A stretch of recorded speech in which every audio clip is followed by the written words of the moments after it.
Queridos y queridas estudiantes de este programa, qué alegría encontrarnos en esta nuestra última sesión de esta primera parte de teología.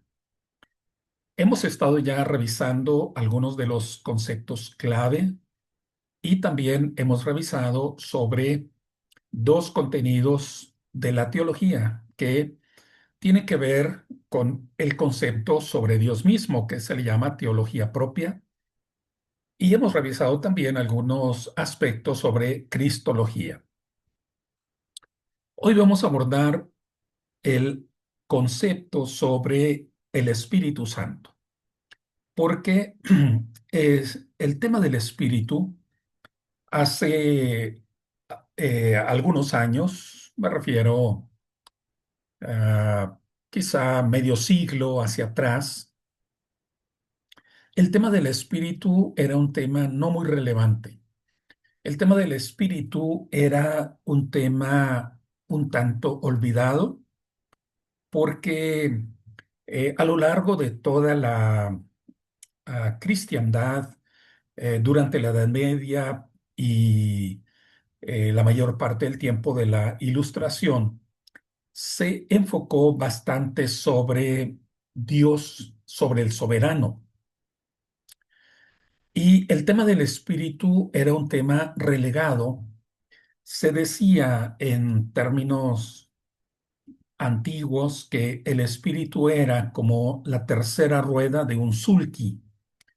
Un sulky, esos carruajes jalados por caballos que tienen dos ruedas y que algunos solían traer una tercera rueda como el repuesto. Entonces, se hacía esta metáfora diciendo que el Espíritu Santo era la realidad divina pero que permanecía como la rueda de repuesto, como la parte de la divinidad que era siempre guardada, preservada, se sabía que estaba ahí, pero no se tomaba tanto en cuenta, sino hasta cuando estaba obligado a hacer un cambio de situación, de condiciones, de salir adelante en algún trance del camino. Pero aproximadamente desde principios del siglo XX, por ahí por 1920 en delante, empezó a haber una efervescencia sobre la personalidad del Espíritu Santo. Vinieron los movimientos pentecostales, diferentes corrientes de movimientos pentecostales. Se les llama pentecostales por la idea de que ellos enfatizaban sobre la idea de eh, volver a experimentar el día de Pentecostés que registra el libro de los Hechos. Para ellos, ese día fue un día extraordinario, fue el día que cambió la historia, porque vino la manifestación de lo alto, el acontecimiento que movió a toda la comunidad fue la presencia del Espíritu de Dios que se mostró en un poder extraordinario, tanto haciéndolo visible como en unas especie de lenguas de fuego, hablando así del avivamiento relacionado con el momento en que había comenzado Moisés en la zarza, lengua de fuego como la teofanía, la manifestación de Dios, y que les facultó para hablar con poder el mensaje de Cristo Jesús y además, habiendo ocurrido algo milagroso, que fue el hecho de que ellos podían hablar en lenguas de los diferentes habitantes o diferentes, más bien visitantes de Jerusalén, porque como estaban justamente en la fiesta del Pentecostés, que son 50 días después de la data de la ley, Habían visitantes judíos, se entiende, de diferentes partes del Imperio Romano. Llegan y escuchan el mensaje de estos seguidores de Jesús que predican y predican en su lengua. Este evento también está asociado con lo que ocurre en Babel. En Babel fue el fenómeno inverso de los, la gente que se reunió para construir este altar que querían que llegara hasta el cielo, y Dios los hizo desistir, los hizo que se dividieran, y para dividirlos, pues vinieron las diferentes lenguas y no pudieron ponerse de acuerdo para la construcción. Pero ahora es el proceso inverso, Dios haciendo que todos hablen lenguas diferentes, pero que se han entendido el mismo mensaje del Evangelio.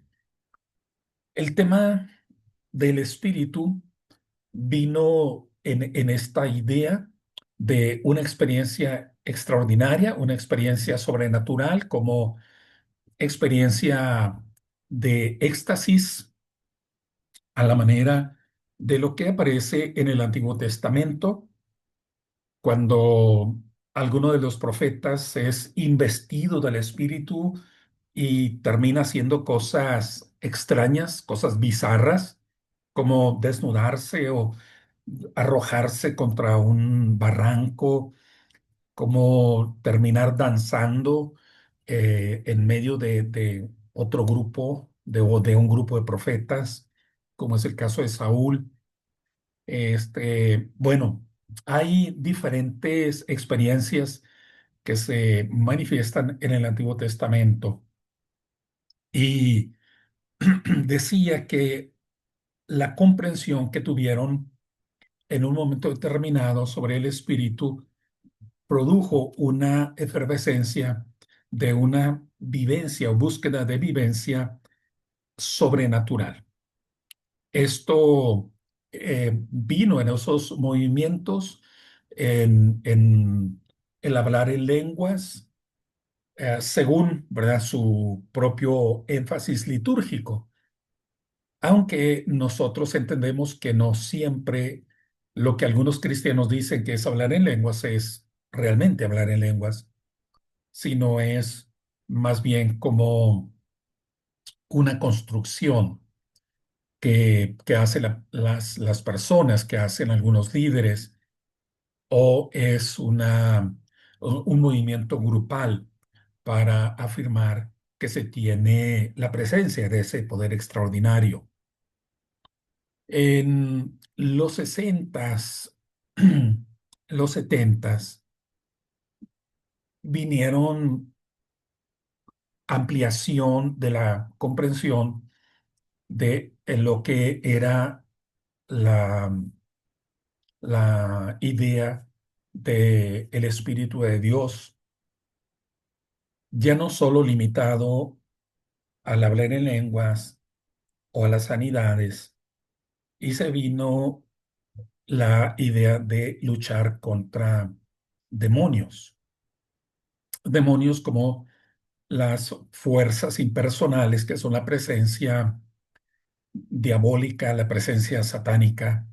Y lo que operó este cambio fue una cosmovisión diferente, porque la visión que prevalecía, la visión sobre el mundo, era un tanto racional, pero a partir de esos años empezó a surgir una comprensión más mágica.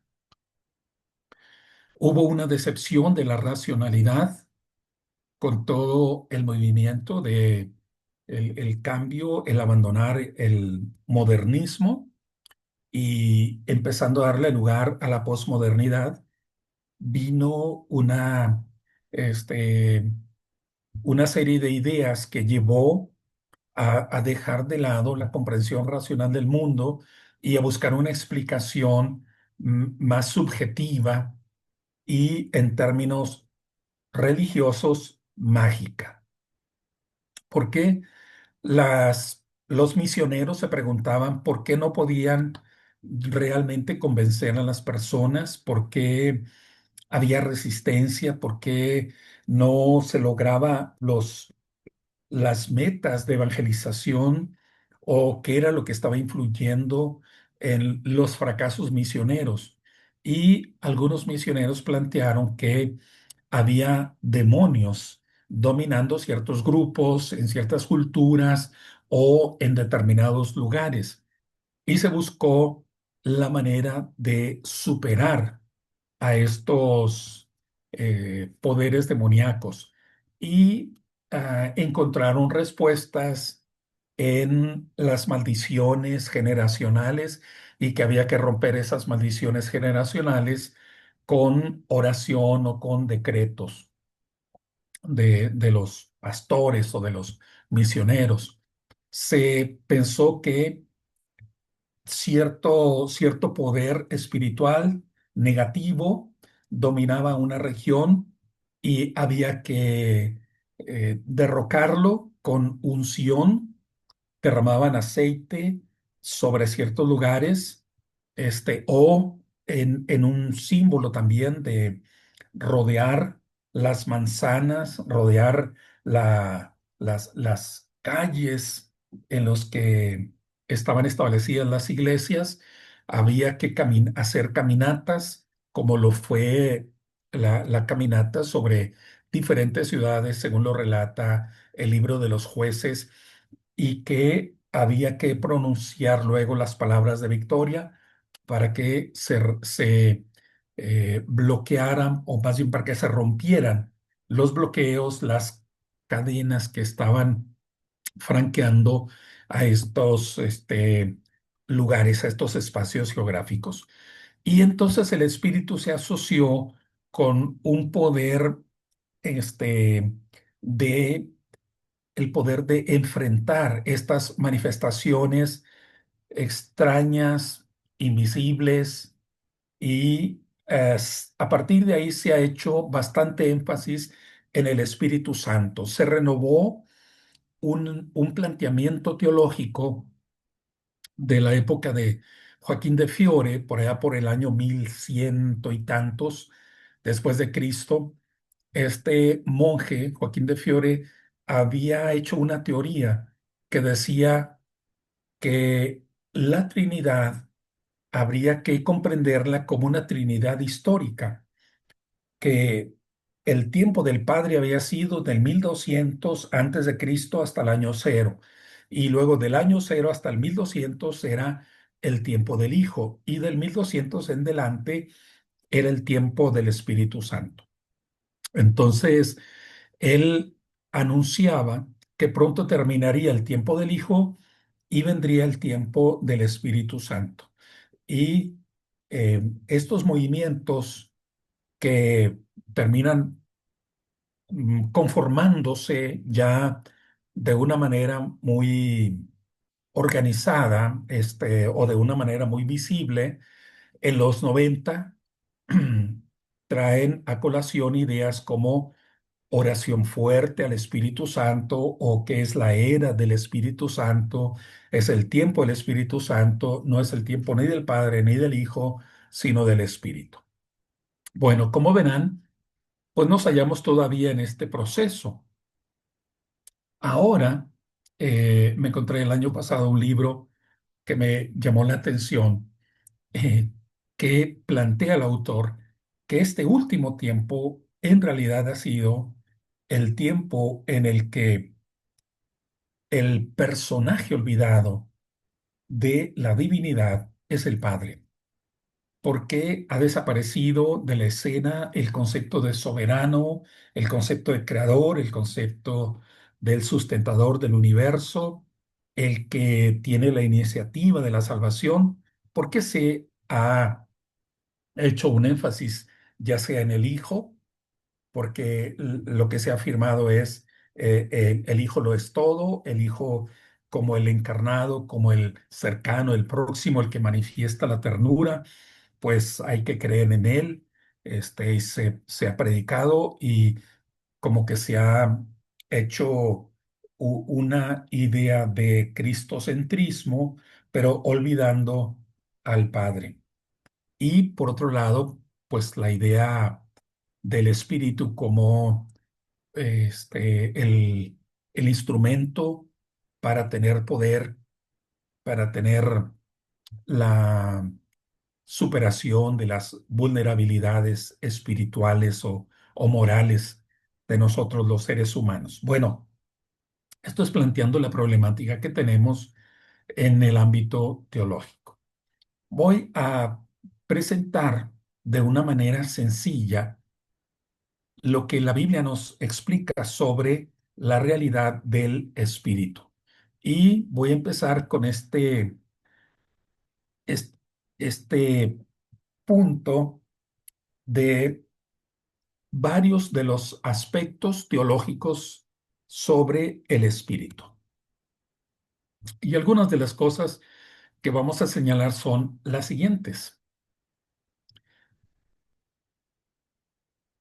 Las discusiones sobre el espíritu han sido en cuanto a cómo comprender el interior de la divinidad. ¿Cómo comprender el interior de la divinidad? Porque por un lado se hace la referencia de que creemos en un solo Dios, somos monoteístas, pero en la Escritura se habla del Padre, del Hijo y del Espíritu. Entonces, ¿cómo entender? Es que cuando se dice Dios solo se refiere al Padre, no se refiere al Hijo, ni tampoco al Espíritu, o cuando se dice Dios, estamos hablando de un Dios superior, un Dios menor y una personalidad que es como muy poco accesible de definir. ¿Qué es lo que nosotros podemos realmente llegar a elaborar? Quiero señalar que el concepto de la Trinidad es un concepto que surgió en el siglo segundo, final del siglo segundo, principio del siglo tercero, cuando la fe cristiana llegó a los ámbitos de cultura griega. Cuando se quiso traducir la fe hebrea, la fe bíblica, a los términos de la cultura griega. Y entonces se quiso dar definiciones que fuesen accesibles al pensamiento de la gente que entendía filosofía, la gente que tenía ya una idea sobre el mundo. Y ha venido esta discusión. ¿Qué es Dios o cómo entender a Dios? Pero el tema de Trinidad no es estrictamente bíblico, porque la Biblia, en cuanto a su manera de definir las cosas, no suele ser en una filosofía subjetiva, es más bien en una filosofía más concreta, una filosofía que tiene que ver con la experiencia, tiene que ver con las metáforas de lo cotidiano, tiene que ver con la realidad de lo próximo. No es una elaboración en abstracto, sino más bien es una explicación de las vivencias. Y por esto se considera que el dogma de Trinidad no es estrictamente bíblico. En la antigüedad sí se reconoció la divinidad del Espíritu, pero hay que entender qué se llegó a comprender sobre lo que era el Espíritu. El Espíritu es el instrumento o es la fuerza, el poder de Dios que nos acerca, que nos reconcilia con Dios mismo y que obra en nosotros para recrearnos a la imagen del Hijo. Y se llegó a entender que el Espíritu es de la misma sustancia con Dios. Se elaboró una afirmación, que es la afirmación trinitaria, una sola sustancia en tres personas. ¿Ok? Una usía, tres homoyusias, una sola esencia manifestada en tres ah, modalidades. Y en esta perspectiva es como eh, tenemos un ejemplo, aunque es imperfecto, es incompleto, pero podría funcionar. Es como el concepto de Superman, que es también Clark Kent. Imaginen que tuviese una tercera personalidad. eh, lo pueden imaginar como ustedes quieran. Quizá un deportista o lo pueden imaginar como en un cuerpo de mujer. Lo pueden imaginar en una personalidad muy diferente a la que es como Superman, a la que es como Clark Kent. O quizá lo puede imaginar como el padre o el abuelo de Superman siendo extraterrestre. Es una sola esencia porque lo que le ocurre a Superman afecta a Clark Kent y afectaría a la otra persona. Una sola sustancia, una sola esencia en tres personas. Y entonces de lo que se hablaría es de una naturaleza con tres modalidades, en tres maneras de actuar, tres maneras de exteriorizarse. Cuando le preguntaron a Agustín de Hipona para que explicara sobre la Trinidad, él empleó una metáfora. Dijo, imaginen que una persona no conoce el océano y hay alguien que va a viajar, que va a ir hasta la playa y va a estar cerca del océano. Y la persona que viaja al océano va a mirar lo imponente que es el océano, va a observar el movimiento continuo de las olas, va también a percibir la brisa que viene del mar, va a saborear lo salado que es el agua en el océano, va a este, exponerse si se mete en el agua para ver el riesgo que implica de ser engullido en el vasto océano y la complicación que representaría para un hombre el enfrentarse a algo tan enorme y el ser humano tan pequeño que difícilmente podría controlar un océano. Y este hombre le pide, el que no conoce el mar, que le traiga una muestra del océano para conocerlo. Cuando el hombre regresa, le trae en el puño, en los puños, le trae agua del océano y le dice, mira, esto es el océano. Está diciendo verdad y al mismo tiempo no está diciendo verdad. Está diciendo verdad porque es una representación, pero no está diciendo verdad porque no le puede mostrar lo enorme, lo majestuoso, lo imponente que puede ser el océano. Agustín dijo, hablamos de la Trinidad simplemente para no quedar en silencio, para no quedarnos en en la actitud cerrada de nuestro pensamiento, porque nos sentimos incompletos para hablar acerca de Dios. Entonces, esto es lo que él explica, es el planteamiento y ve que es insuficiente el concepto que se puede tener sobre Dios. Nosotros en la iglesia creemos que el Padre y el Hijo son dos personas diferentes, que es el mismo Dios, que es la misma esencia, pero son dos personas diferentes.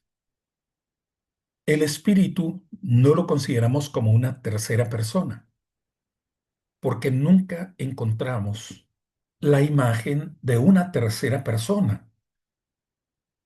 Hay pasajes con los que podemos acompañar este pensamiento. Mm, y lo vamos a ver más adelante. Y el espíritu no lo consideramos como una tercera persona, porque el término persona es entendido en el ámbito de la filosofía y la psicología como el centro de autoconciencia y autodeterminación. Schleiermacher dijo que este concepto no se aplicaba al Espíritu Santo, porque Schleiermacher dijo que el Espíritu es la influencia de Cristo en la iglesia. Él utilizó el concepto de que es el poder, es una fuerza impersonal que viene de parte de Cristo y que actúa en la iglesia. Pero en realidad el planteamiento de Schleiermacher no ha dominado porque este concepto de fuerza impersonal no satisface del todo, no es completo, ¿verdad? No es tan confiable. En el caso de la iglesia ortodoxa, que a su vez se divide en griega y rusa, la iglesia ortodoxa, que es el cristianismo oriental, ellos afirmaron sobre la personalidad del Espíritu Santo, no la persona, sino la personalidad del Espíritu Santo. Han de saber que esta es una de las grandes divisiones que ha tenido la iglesia cristiana, porque en la iglesia occidental,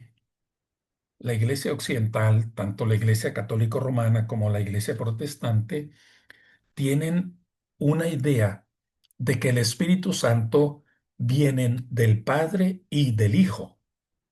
Y la iglesia ortodoxa tiene la idea, viene del Padre por medio del Hijo. Y este criterio distinto hizo que se produjera un rompimiento. Entonces, se restringe la función del Espíritu o el envío del Espíritu solo como parte del Padre y no de parte del Hijo. Y se planteó entre los ortodoxos entonces esta idea, no de la persona, sino de la personalidad, para mantener la relación directa entre Dios y el individuo. Y que la principal función del espíritu es el de la regeneración, es la parte en la que actúa. Y esto llevó a una especie de triteísmo, como el hecho de que se pensara que el espíritu actuaba por sí mismo, pues llevaba al triteísmo, ¿verdad? Tres dioses, como independientes, como autodeterminantes. Pero esto se abandonó y en la neumatología, en la doctrina sobre el espíritu, se abandonó el concepto de persona. En la teología bíblica, el término espíritu es un predicado de Dios y de Cristo. Es no un ser independiente, sino como la mm, continuación, como la influencia directa de Dios y de Cristo en los creyentes y en el mundo.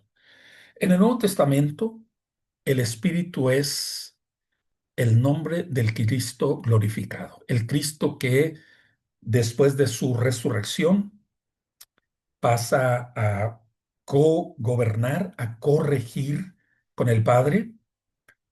El nombre de ese Cristo glorificado es Espíritu y lo que hace es obrar, actuar en el mundo, en el corazón de los creyentes y también interviniendo en la historia, esta historia terrenal.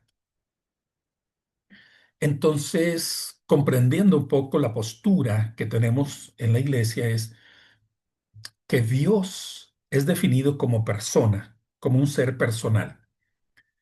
Pero Dios es un ser personal que se manifiesta en tres modos. Este planteamiento viene en una propuesta de Karl Barth, porque él afirma, ¿verdad?, que el modelo de la Trinidad ya no es tan comprensible para nuestro tiempo, porque es muy, am, es complejo e impreciso y que más bien a la manera de entender en el lenguaje del siglo XX, habría que verlo en términos de modos del ser, Padre, Hijo y Espíritu. Y afirma que el Espíritu no es una fuerza impersonal. Más bien, el Espíritu es persona, pero no como la tercera persona en la divinidad, sino es el ser personal de Dios en su modo actuante, en su modo actuante. ¿Ok? En esta expresión está la clave de cómo podemos comprender hoy la realidad del espíritu. No es una tercera persona porque no actúa de sí mismo. Nosotros hallamos en la oración de Jesús en Juan, desde el capítulo 14 al 17, toda la explicación de cómo el espíritu es instrumental al Hijo. El Espíritu está subordinado al Hijo, porque el Espíritu va a hablar lo que el Hijo le dice, hablará lo que escuche, que se menciona, que hable el Padre. El Espíritu no va a hablar de sí mismo, como Cristo sí habló de sí mismo. Cristo habló de sí mismo, él habló de su reino, él habló de su gloria, él habló de su mundo, él habló de su plan de salvación, él habló de sí como Dios encarnado. Pero el Espíritu no va a hablar de sí mismo. El Espíritu no va a decir, mírenme a mí, adórenme a mí, reconózcanme a mí. No es en esa modalidad la manera en que se presenta el Espíritu. El Espíritu va a ser instrumental, pero va a ser la misma persona de Dios en cuanto actuante. Por esto se dice que el Espíritu de Dios es terrenal. Terrenal no en el sentido de que es de naturaleza temporal o humana, sino que es el Dios actuando en la tierra, obrando en la tierra, en la creación, en los creyentes para hacerlos cumplir una misión, modulando la historia, actuando la historia. Es Dios mismo actuando como persona. El Espíritu es persona también en relación con nosotros, no en relación con Dios, no en relación con el Padre. No, no aparece como una tercera persona frente a Dios, como para eh, tener su entendimiento diferente, su comprensión diferente. es en relación con nosotros que el Espíritu es persona, porque es el ser personal de Dios. Es Dios que se relaciona con nosotros. Jesucristo, Dios y el Espíritu son tres formas de describir la obra única de salvación. ¿Por qué? Porque es Dios actuando, eh, Dios obrando. Ampliaré un poquito más adelante sobre los textos que tienen un lenguaje trino, como son estos de 1 Corintios 12, donde se habla de los dones, o la bendición pastoral de 2 Corintios 13, 14. Pero lo veremos un poquito más adelante. Así que podríamos afirmar que Dios es un organismo, una unidad en diversidad. Los tres nombres señalan una unidad de movimiento de Dios, no una estática comunidad de tres personas. Y en la relación del interior de la divinidad se puede explicar por personas, por subsistencias o modus subsistentae. Son expresiones en latín porque la teología empleaba estos términos técnicos, o modus entis, modus del ser. La tendencia más contemporánea, más revolucionaria también es hablar en términos de modos del ser, no modos de existir, de subsistencia, sino modos del ser. Y en base a esto, entonces concluimos que Dios existe en diferentes maneras. Dios es espíritu. ¿Por qué? Esto significa que Dios, en su realidad del espíritu, nos busca, nos salva, nos eleva. Y se refiere a que Dios es un Dios activo. No es un Dios que solo está sentado en su silla y desde allí con su pensamiento controla todas las cosas de lo que ocurren en la existencia. Más bien es que Dios se hace cercano, se hace próximo a nosotros y nos bendice en la presencia del Espíritu. ¿Por qué? Bueno, pues porque en el Espíritu Dios actúa para hacernos a su manera, a su modo. Dios nos busca por medio de su Hijo, nos busca en esta manera encarnada de hacerse cercano, próximo a nosotros, y nos alcanza mediante el Espíritu, que es el poder, que es la energía extraordinaria, y en ese Espíritu no es el mismo Espíritu que nos conduce al Hijo, y en el Hijo somos conducidos al Padre.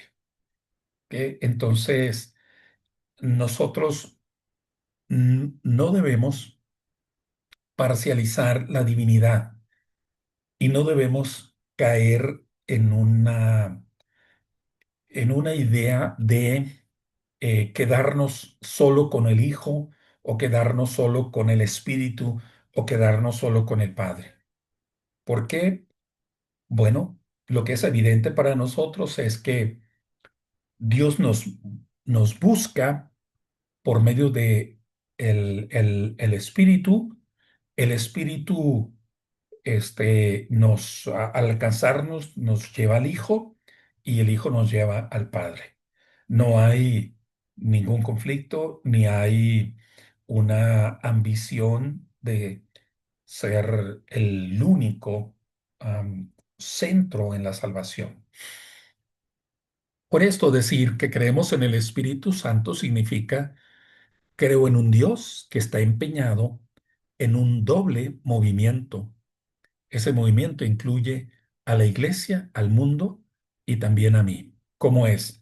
El Espíritu va por mí, pero luego me trae hacia el Padre. No nos trae solo a sí mismo, porque no existe como un tercer Dios y que quiere quedarse con el reconocimiento.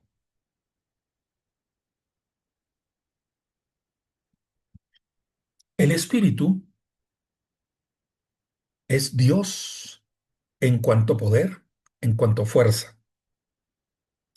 El término espíritu viene del hebreo ruach o del griego neuma, que es su equivalente, y se refiere al espacio en donde es posible la vida para las criaturas.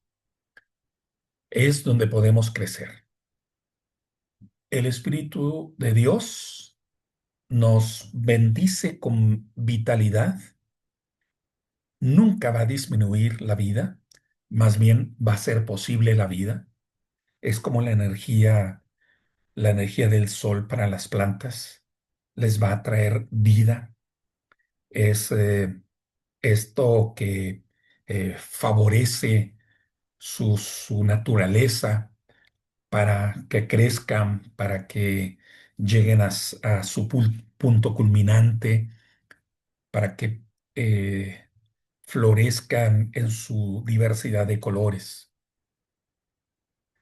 Y el espíritu es la cercanía de Dios que hace que los seres humanos podamos amar la vida, podamos reconocer la vida.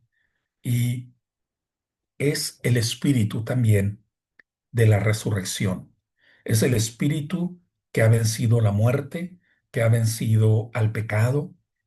Es el espíritu que ha traído la nueva realidad que Dios promete y ya está comenzada en la resurrección de Cristo Jesús.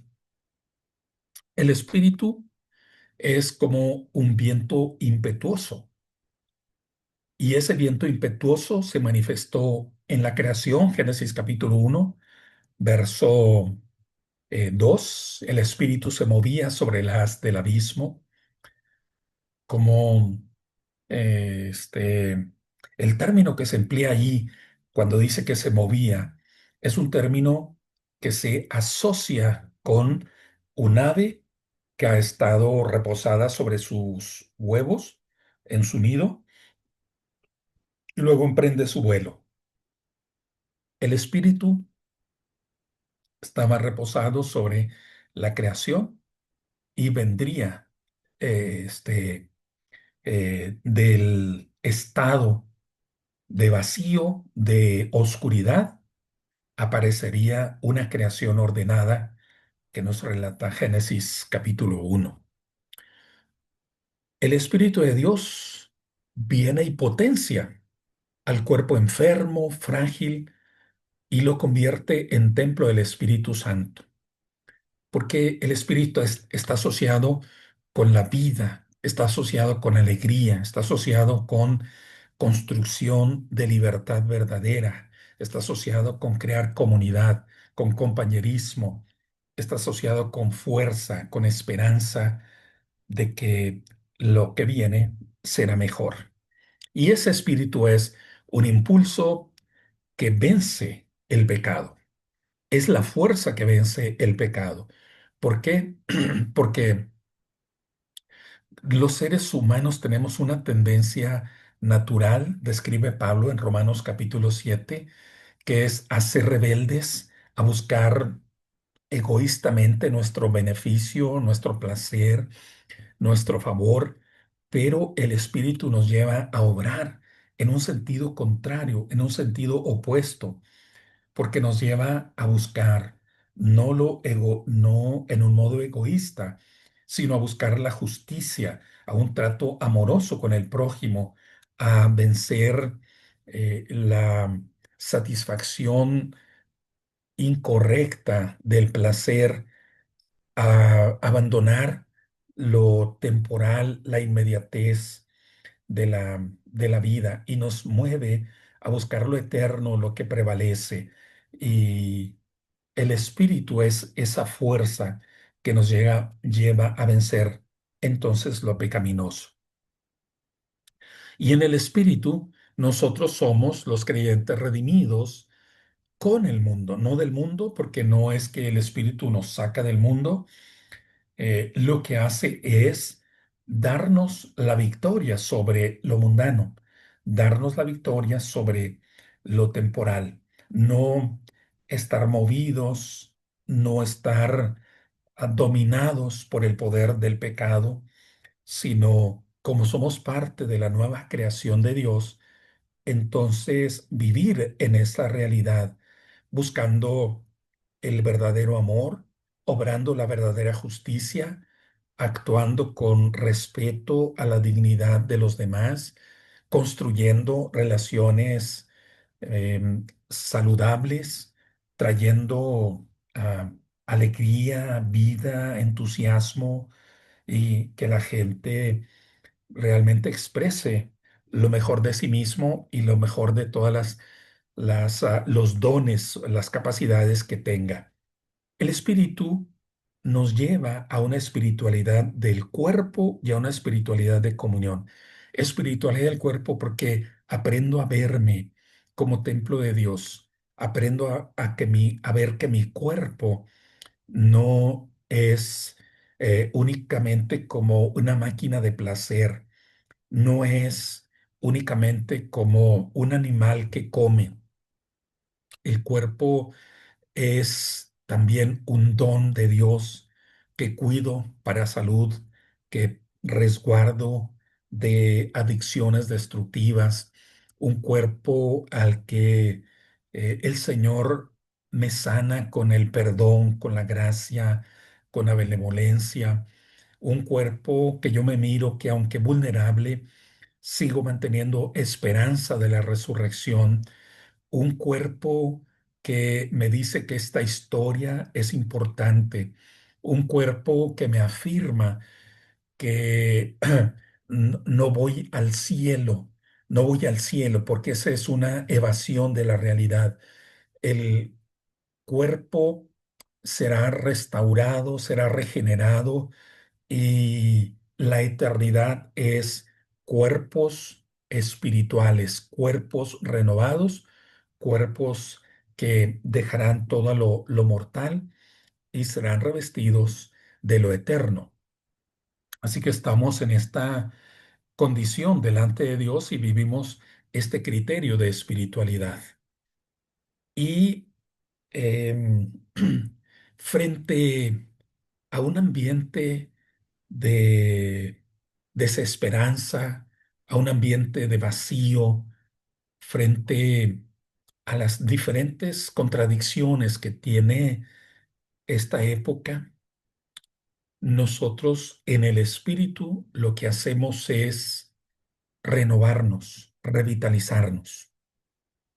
El ser humano pareciera ser que quiere destruir lo más pronto que pueda este planeta, quiere aniquilar todo lo que vive, matar especies de animales, matar la propia tierra, matar el oxígeno, matar todo lo que nos hace posible la existencia. Y el hombre pareciera ser que mientras más pronto lo haga, será mejor o será menos malo.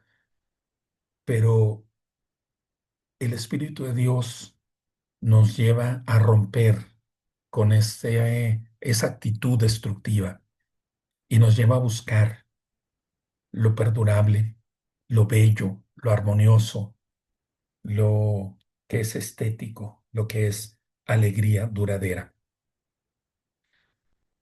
Y cuando hablamos del espíritu, entonces hablamos de aquello que rompe los criterios de vergüenza, que rompe la culpa, que rompe el quebranto, el sufrimiento que lleva a la gente por haber sufrido violencia o abuso, pero es también lo que quiebra la indiferencia, la apatía frente al prójimo o frente a la vida.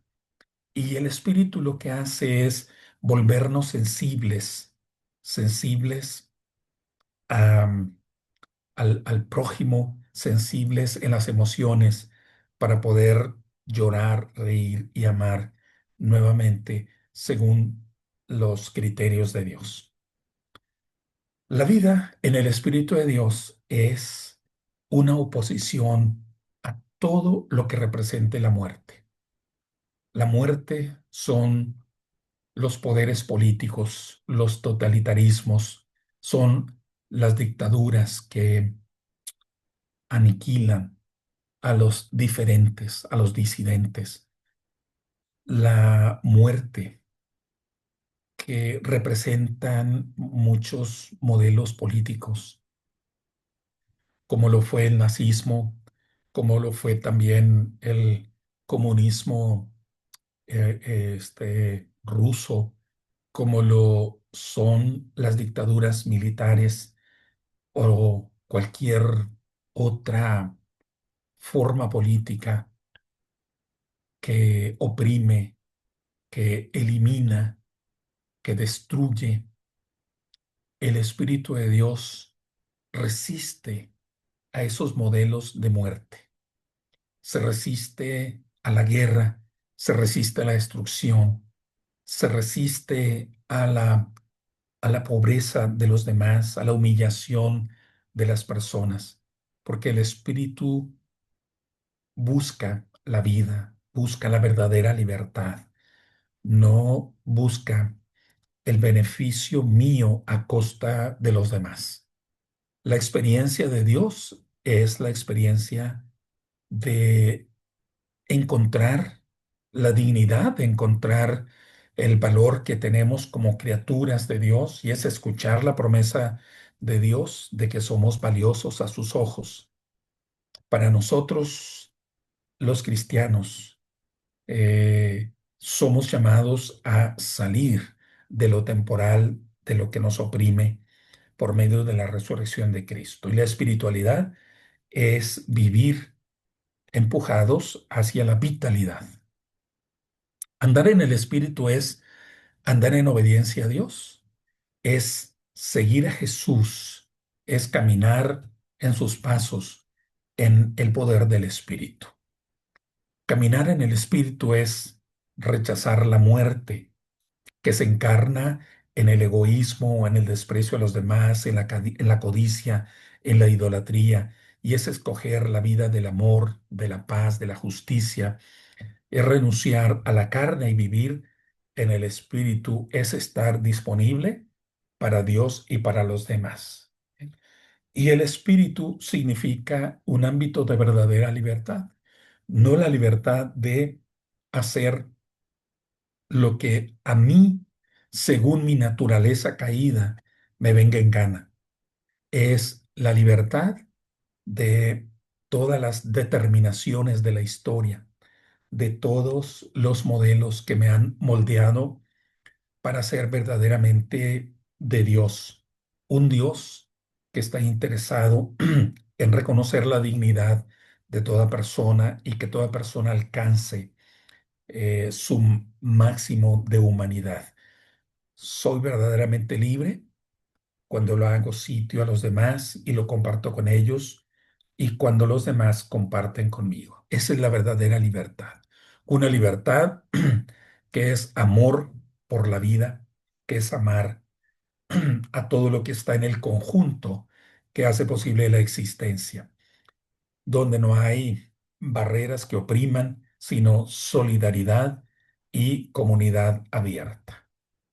Así que en el espíritu, pues tratamos básicamente de este conjunto de elementos.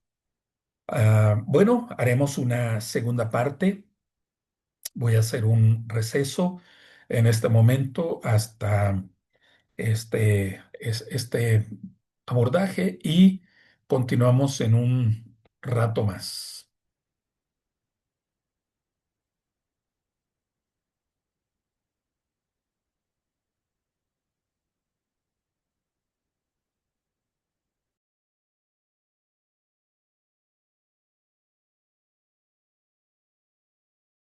¿Estás atendiendo clientela?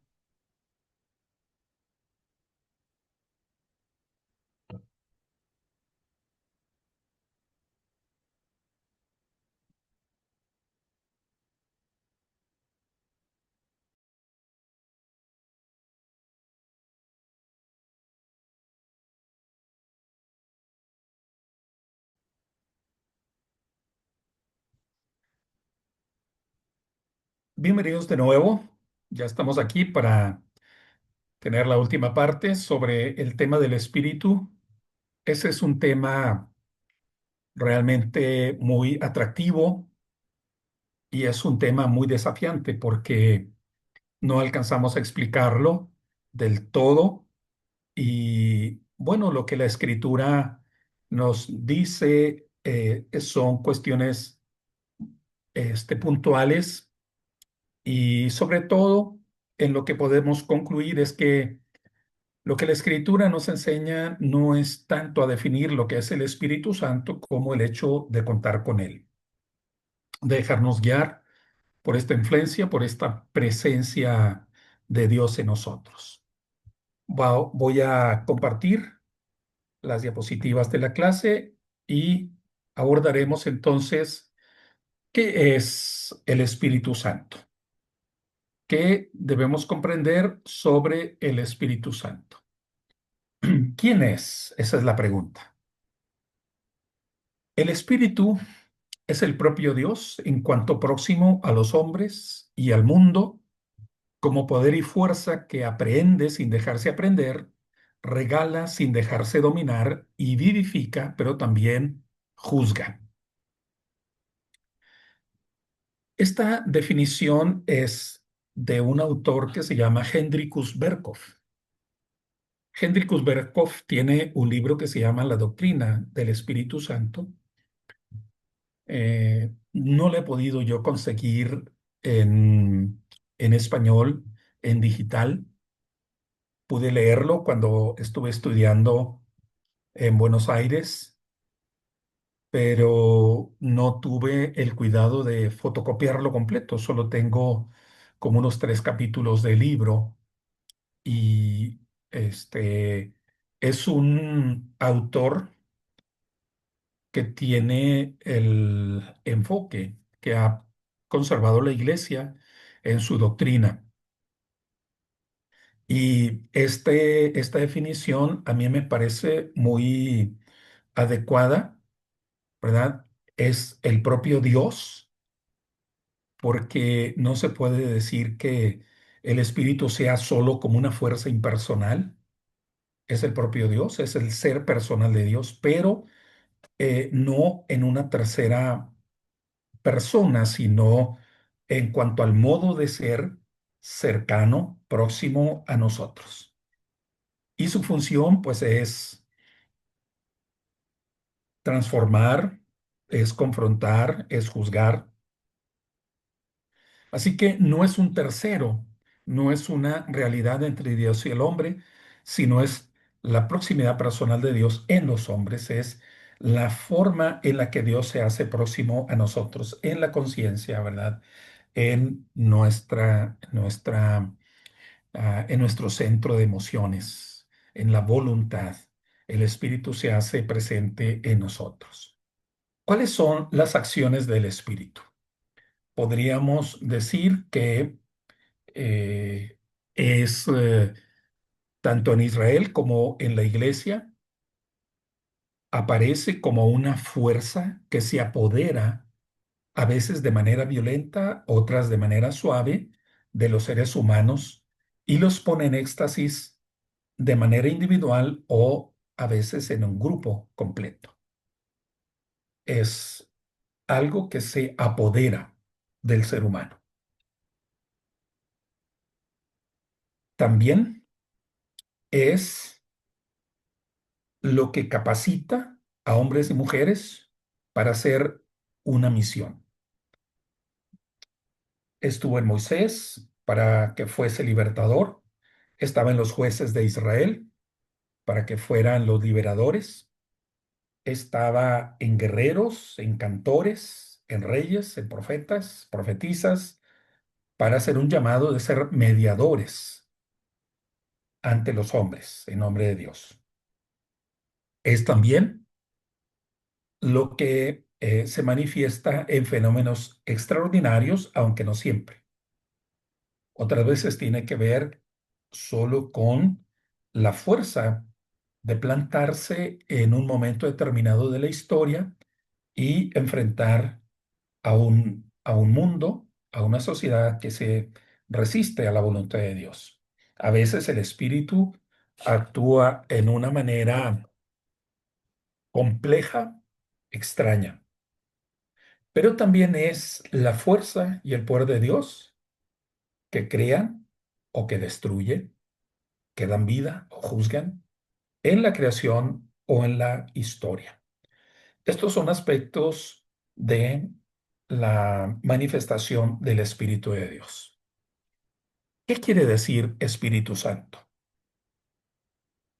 Es muy llamativo para mí que autores como Moltmann, como Hans King, y hay otro autor que es Edward Schweitzer, que hablan el tema del Espíritu Santo y dicen que el concepto como dogma de la Trinidad ya no es suficiente, no es completo, no aclara la realidad de lo que somos en el Espíritu, ¿verdad? O de lo que es el Espíritu. Hay que buscar otros términos, otras realidades. Y en un estudio, ¿verdad?, de Hans King juntamente con Moltmann, dicen, ¿qué quiere decir Espíritu Santo? Bueno, este espíritu no es el espíritu del hombre, es algo extraño, ajeno al hombre, porque es el espíritu de Dios. No es el espíritu profano del hombre y del mundo, porque esta frase lleva a diferenciar la idea de que el espíritu de Dios estaba asociado con el conocimiento, con el desarrollo científico, tecnológico, que el ser humano va ejerciendo, tanto con las ideas de filósofo hegeliano que dice, ¿verdad?, que el espíritu se manifiesta en la historia y llegaban a comprender algunos en la teología liberal de que el Espíritu de Dios es el desarrollo que el hombre puede alcanzar a través de su reflexión, su entendimiento, tanto del mundo como de la vida misma en su conjunto, para hacer una mejor vida. Pero la comprensión es de que no se refiere a esto el Espíritu de Dios, porque tiene que ver con algo que está en Dios mismo, porque resulta inaprehensible. El Espíritu de Dios no lo puede uno tomar, no lo puede uno controlar, gobernar, siempre va a ser ajeno al ser humano. No es un fluido mágico, como puede pensar la postura pentecostal. este, es algo misterioso, sobrenatural, es de carácter dinámico. No es un ser mágico de tipo animista, como un fantasma que se mueve de un lado para el otro. Es algo mucho más que eso, es más bien como una energía, ¿no? Como una energía que es diseminada, que es extendida, este, ampliando la presencia de Dios en el mundo. La Biblia en el Nuevo Testamento tiene un lenguaje trino, y el lenguaje trino es que habla Padre, Hijo, Espíritu. Por ejemplo, en 2 Corintios 13:14 dice, la gracia del Señor Jesucristo, el amor de Dios y la comunión del Espíritu sea con todos. En 1 Corintios 12, el 4-6 habla acerca de los dones, cómo es que tienen su raíz, tienen su fundamento en la divinidad amplia, en el concepto de divinidad amplia, porque dice, hay diversidad de dones, pero el Espíritu es el mismo. Hay diversidad de ministerios, pero el Señor, hablando de Cristo, es el mismo. Hay diversidad de operaciones, pero Dios es el mismo. Este lenguaje trino. El texto de Mateo 28:19 dice, bautizándolos en el nombre del Padre y del Hijo. y en el nombre del Padre, del Hijo y del Espíritu Santo. En Hechos 7, 54 al 56, en la visión que tiene Esteban en el momento de su martirio, dice que ve al Padre y al Hijo sentados en el trono, pero en el verso 54 dice que Esteban estaba lleno del Espíritu Santo. Hay ahí la referencia Padre, Hijo y Espíritu, pero vemos que el Padre y el Hijo están en el trono. Si se habla de una segunda silla al lado del Padre, no hay una tercera silla, pero sí es la presencia del Espíritu en el corazón de Esteban. Está en Esteban mismo el Espíritu. Por esto es que se habla del Espíritu actuante, obrando en el creyente. En el texto de Hebreos dice, cuanto más la sangre de Cristo, el cual mediante el Espíritu eterno se ofreció a sí mismo sin mancha a Dios. El lenguaje trino. Y en Primera de Pedro, capítulo 3 en el verso 18 también dice, em, ah, bueno, aquí ya les fallé porque no es, no es Primera de Pedro.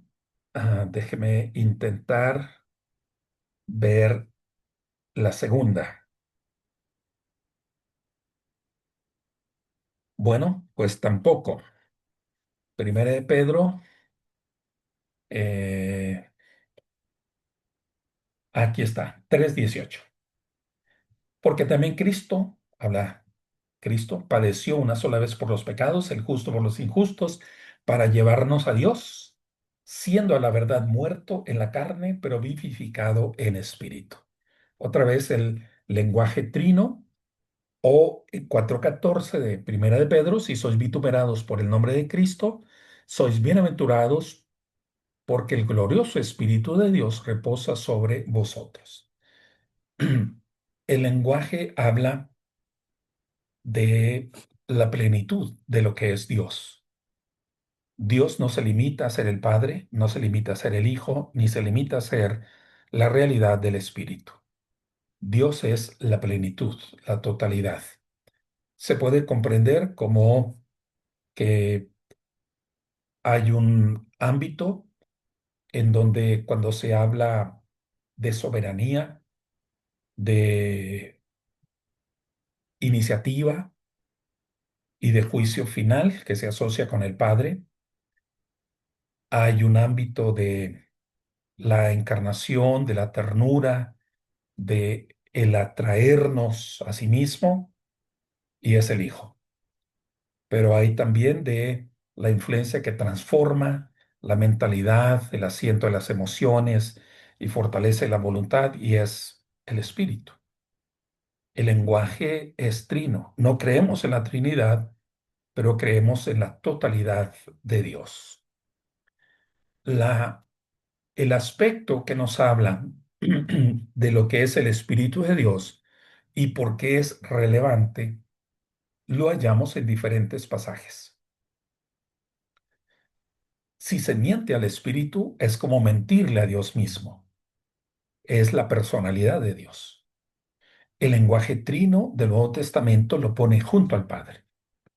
Y el Espíritu es el recurso instrumental para convencer al mundo de pecado.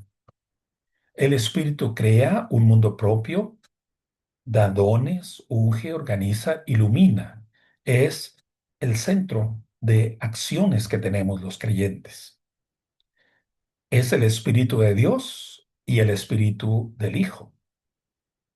Es la presencia en los creyentes, tanto del Padre como del Hijo.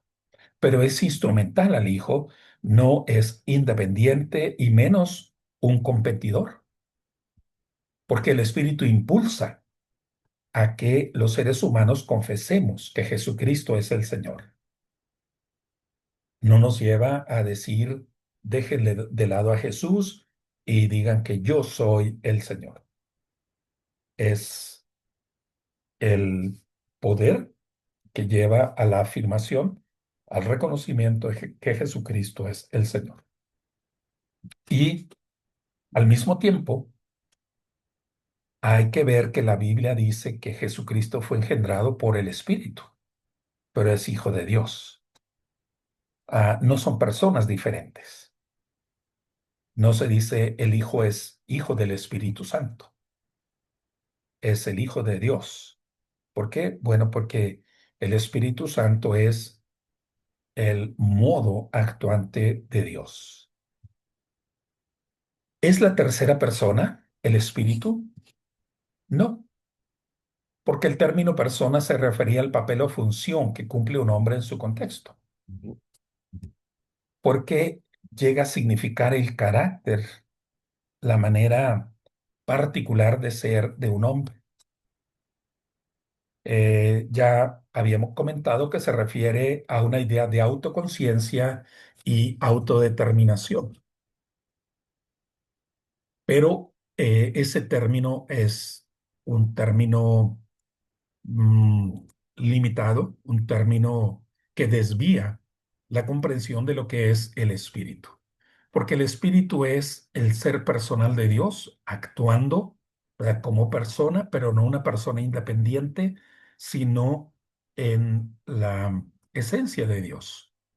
Y ya había señalado también que nunca aparece una tercera silla en las visiones celestiales, como la que tiene Juan, según registra Apocalipsis capítulo 4.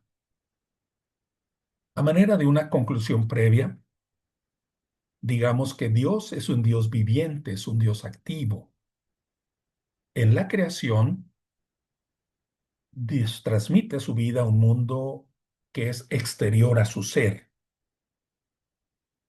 En el acto de la creación, lo que se hace evidente es un espíritu vivificante. Dios como espíritu sostiene y desarrolla el mundo creado, elige y protege a Israel, llama y gobierna a sus líderes y profetas, y en la plenitud del tiempo Dios mismo se hace hombre en la encarnación en Cristo Jesús, que es la manera de hacerse visible, próximo a los hombres por medio de el Espíritu. El Espíritu lo engendra en una mujer, el Espíritu lo lleva a ser parte de esta naturaleza. Así que desde entonces el mundo tiene en medio de sí mismo el centro de la actividad de Dios, Dios que se hace cercano en la realidad del Espíritu. También debemos comprender que Jesucristo es Dios actuando presente en el mundo en su encarnación. Y lo es también a través de el mismo Espíritu. Trabajan en la conciencia, trabajan en el mundo creado, trabajan para llevar a una meta la historia del mundo. Y por el Espíritu, ese Espíritu mueve a la conciencia a reconocer el pecado, pero también le da el poder para ser santo al creyente y eh, nos lleva a un proceso de recreación conforme a la imagen de Cristo Jesús. Así que el Espíritu obra para la regeneración de nuestra forma de actuar, de nuestra forma de comprender, de todo aquello que nosotros valoramos. Porque la meta del Espíritu es que seamos conformados a Cristo Jesús. Y la lucha que puede tener un creyente para resistir al pecado es una evidencia del Espíritu que está en nosotros, porque la persona que no se resiste al pecado es dominado por el pecado y no tiene la influencia del Espíritu. Pero si nosotros hemos comenzado la nueva vida, resucitamos en la medida en que hemos muerto a los poderes de este mundo. El Espíritu es el poder que transforma, el poder que quita esta ansia que tiene el ser humano de controlar a, a los demás y de avasallar a los demás para mostrarse grande, pero también obra para crear una comunidad que vaya más allá de las diferencias o las limitaciones que podemos crear por ideologías. ¿Por qué Jesucristo nos lleva a conformar una comunidad más allá del color de la piel, de la raza, de la clase, del sexo, del estado de pobreza, de la enfermedad o la ignorancia? Porque el Espíritu de Dios es lo que rompe la tiranía de lo que nos rige en las ideologías humanas. Es también el Espíritu el comienzo de la nueva era, el comienzo de un reino que se hace evidente, un reino que inicia de una manera sencilla, básica, aunque poderosa, en la resurrección de Cristo Jesús, y ese espíritu nos hace anhelar el futuro maravilloso, majestuoso, perfecto que traerá la presencia del Hijo y del Padre entre nosotros. Y ese espíritu es un espíritu que libera, libera de la opresión, de la culpa, de la vergüenza y que nos fortalece en manera creativa para restaurarnos a todo aquello que es extraordinario y maravilloso en los planes de Dios. Pero hablando en términos de cómo es que ocurre la transformación de nuestra manera de ser en la carne a ser en el espíritu. A ese proceso se le conoce como santificación y no es un evento único, sino es un proceso, algo que ocurre a lo largo del tiempo. Para comprender la función que tiene el espíritu, digamos que hay aspectos que ocurren de una vez o suceden de una vez y para siempre, y hay otras cosas que no ocurren de manera inmediata, sino que ocurre a lo largo de la experiencia, a lo largo del tiempo. ¿Qué es lo que no quita la santificación del Espíritu en nosotros?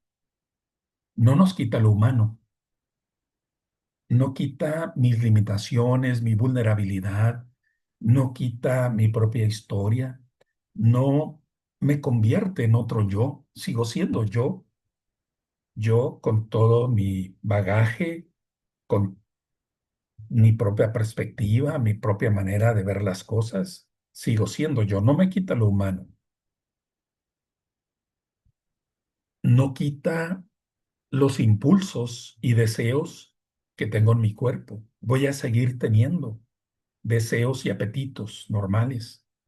Voy a seguir teniendo hambre, voy a seguir teniendo necesidad de sueño, pero también voy a tener anhelos egoístas de ser primero yo y al final yo, de querer ganar siempre y no quedar en evidencia.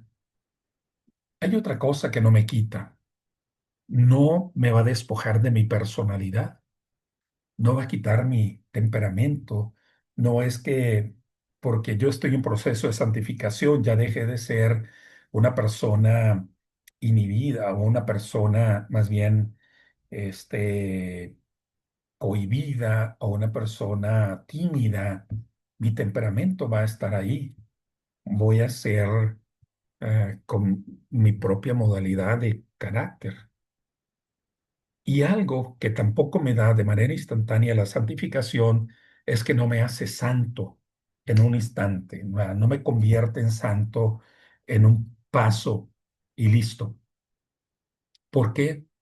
Porque la pureza, este, es un proceso. No es lo mismo, más bien, la madurez es un proceso. No es lo mismo pureza que madurez. La madurez es algo que me lleva toda la vida.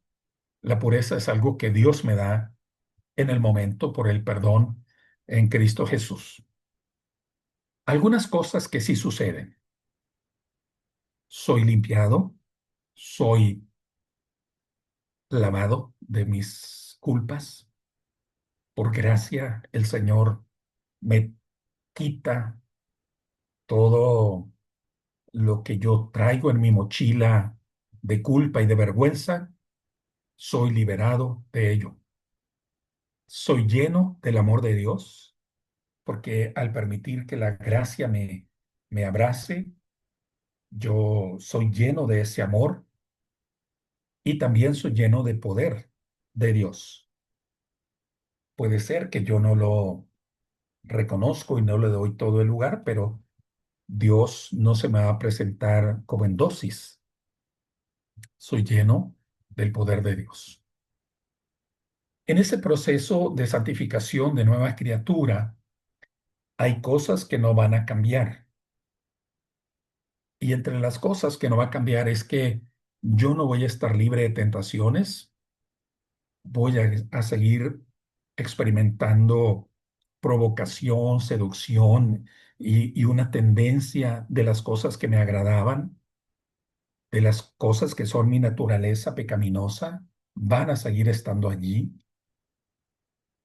Yo no voy a ser absolutamente perfecto, no es que jamás me voy a equivocar, jamás voy a fallar.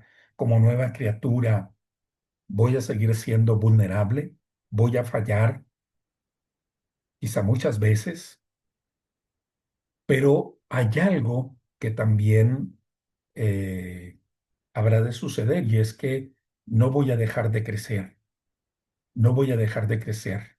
Lo que una vez se inició, continuará y cada vez avanzaré más si permito que el Espíritu de Dios vaya iluminando y purificando mi corazón, mis intenciones. Y algo que no va a ocurrir de inmediato es la glorificación. No voy a alcanzar la glorificación en esta existencia. Esto ocurrirá cuando el Señor regrese, cuando el Señor venga y yo pase en ese proceso de ser purificado. A lo que soy llamado es a caminar en el Espíritu de Dios. Y caminar en el Espíritu de Dios significa que dejaré que en mí crezca y, bueno, en primer lugar, germine y crezca el fruto del Espíritu. Y de esto se trata, ¿verdad? Que en mí esté presente el actuar del Espíritu de Dios, que nosotros bien los tenemos enlistados en Gálatas capítulo 5 verso 21 y 22, en donde dice que el fruto del Espíritu es amor, gozo, paz, tolerancia, benignidad, bondad, fe, mansedumbre, templanza.